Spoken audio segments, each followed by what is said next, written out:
তাকে নানা চক্রান্ত, ষড়যন্ত্র এবং নির্যাতন করে হয়তো তাকে অসুস্থ করা হয়েছে, গুরুতর অসুস্থ করা হয়েছে, কিন্তু যতক্ষণ তার তিনি আমাদের সাথে কথা বলেছেন বা তিনি সুস্থ ছিলেন, ততক্ষণও তিনি এদেশের মানুষ এবং স্বাধীনতা, সার্বভৌমত্ব এবং গণতন্ত্রের প্রশ্নে তার যে দৃঢ় মনোবল, সে মনোবলকে দুর্বল করা যায়।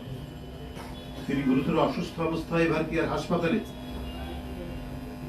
আমরা প্রত্যেকেই, সারা জাতি এবং আন্তর্জাতিক সম্প্রদায় পর্যন্ত তার জন্য দোয়া করছে, আল্লাহ যেন তাকে দ্রুত আরোগ্য করেন, দ্রুত সুস্থতা দান করেন, যাতে তিনি আবারও জনগণের মধ্যে ফিরে আসতে পারেন, তার দেশের মানুষের কাছ থেকে এসে তিনি যাতে তার রাজনৈতিক কর্মকাণ্ড এবং জাতির অভিভাবক হিসাবে জাতির নেতৃত্ব দিতে পারেন।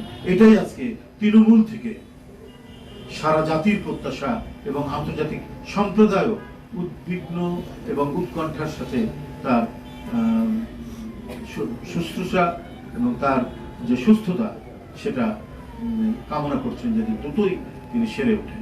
যাই হোক, আমরা এই মহান দেশপ্রেমিক নেত্রী, দেশনেত্রী বেগম খালেদা জিয়ার আশু সুস্থতা কামনায় আগামীকাল শুক্রবার প্রতিটি মসজিদে, দেশের প্রতিটি মসজিদে, মন্দিরে এবং অন্যান্য ধর্ম সম্প্রদায়ের উপাসনালয়ে তার আরোগ্য কামনায়